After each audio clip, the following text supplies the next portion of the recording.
Welcome to The Query. This is Zain Khan. Our distinguished guest is a scientist and also a philosopher of science. She's a lecturer at University of Maryland and also a research associate at the Committee on the History and Philosophy of Science. She's an author of numerous books. Her latest book is The Transactional Interpretation of Quantum Mechanics, The Reality of Possibility. Today, the topic of our show is Physics Meets Quantum. Our distinguished guest today is Ruth Kastner. Welcome to our show, Ruth Kastner. This is Zain Khan. Thank you very much. Glad to be here. Can you tell us a little about the history of physics and how quantum physics came about? Well, around the end of the 19th century, physicists were actually doing very well at predicting a lot of the things and phenomena that they needed to work with in physics. And they kind of thought they had things pretty much figured out.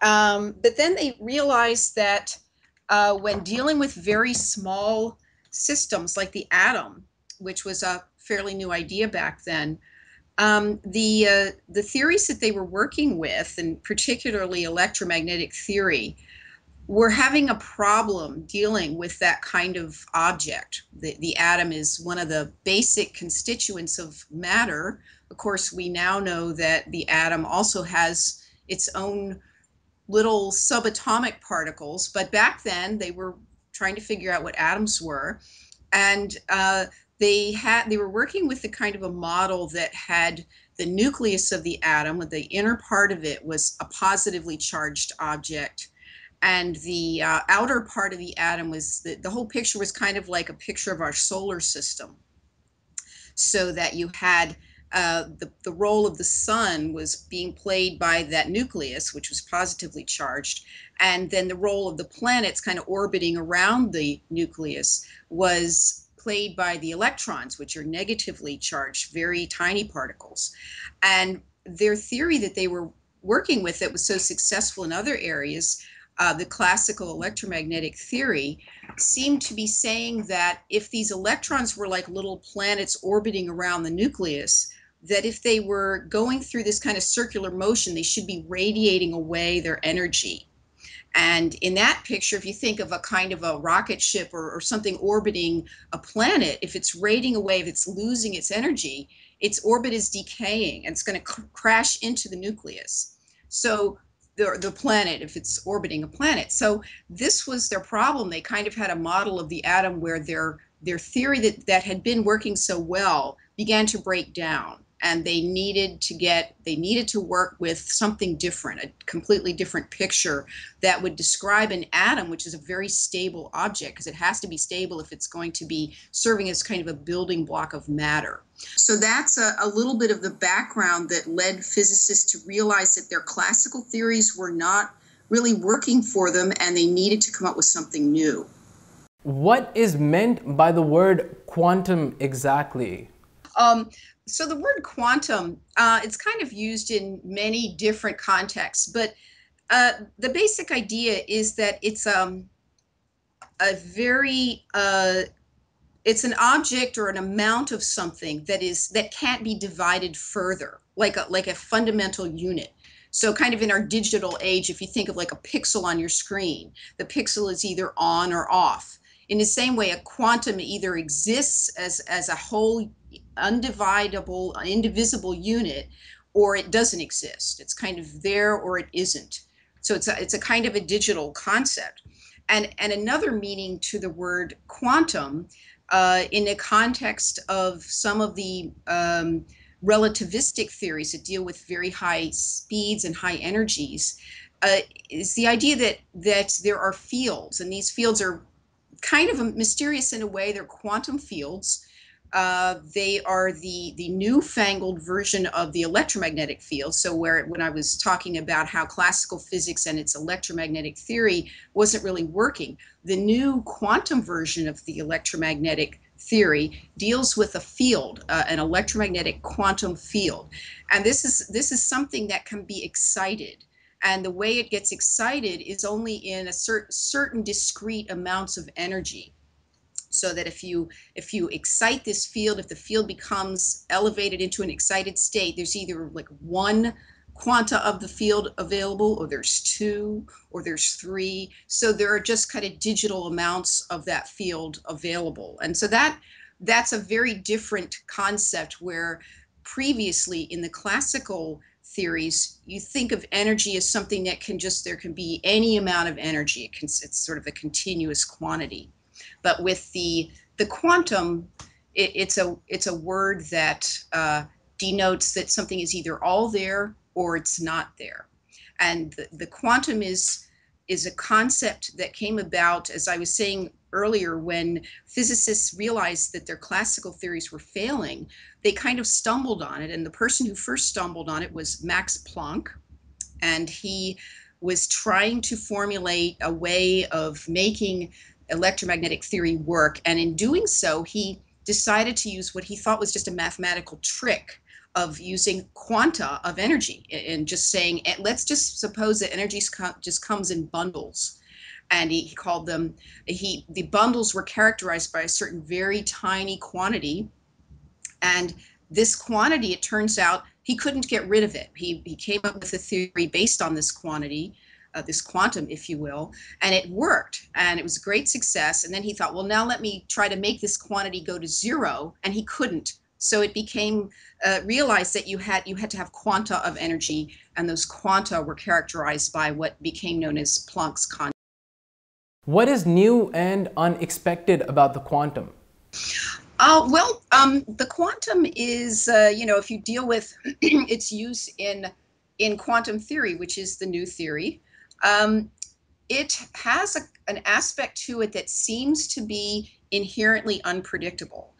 This is one of the first. There are many new and unexpected things, but one of the first things that physicists became aware of was that whereas in the classical theories they could always perfectly predict something, they could have, in a very sort of deterministic way, they could say, well, if I have certain conditions that I know exist, we call those initial conditions, and then I apply my theory to my system that I want to learn about, then I can predict with certainty, if to within errors that might have to do with my initial knowledge of my system, but I can predict with a good amount of certainty what the system will be doing in the future at a certain time.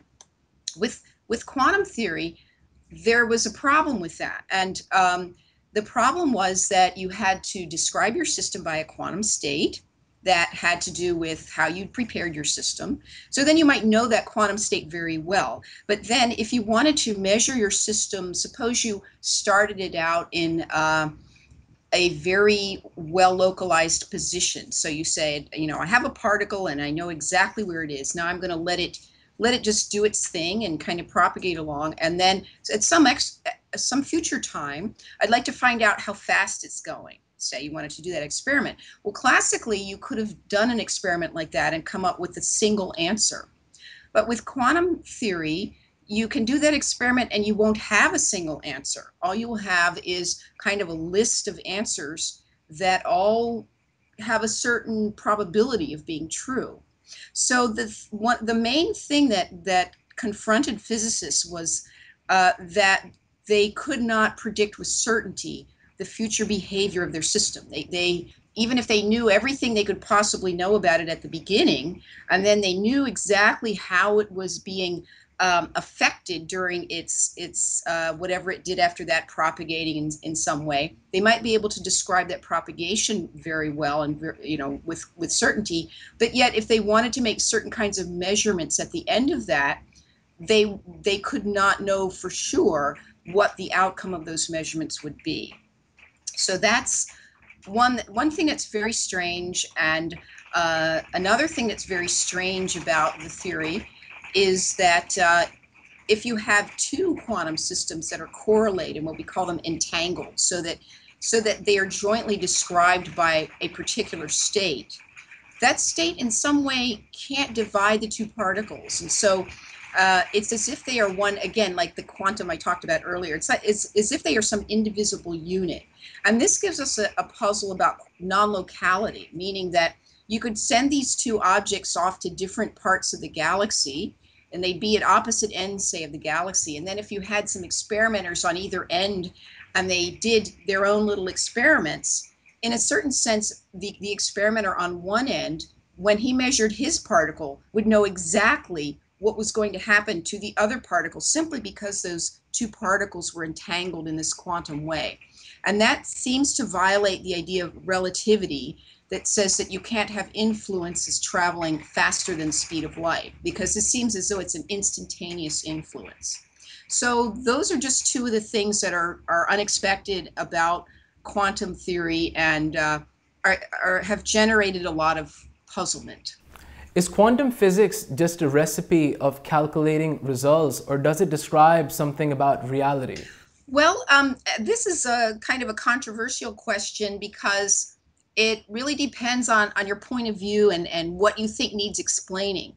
Now, for a lot of physicists, in view of the puzzles that I've talked about, where it seems to be inherently unpredictable, and it seems to describe these mysterious non-local influences. In fact, Einstein disliked both of these aspects of quantum theory, and the mysterious non-local communication he called spooky action at a distance. So he really didn't like this, and he thought that physical theory should respect the theory of relativity and so on. And a lot of physicists do kind of share those feelings, and the way they deal with these puzzling aspects of quantum theory is to say that, well, look, it's just a recipe, it's just a mathematical recipe that allows us to predict phenomena, and that, you know, a self-respecting physicist will not try to speculate about metaphysical, underlying metaphysical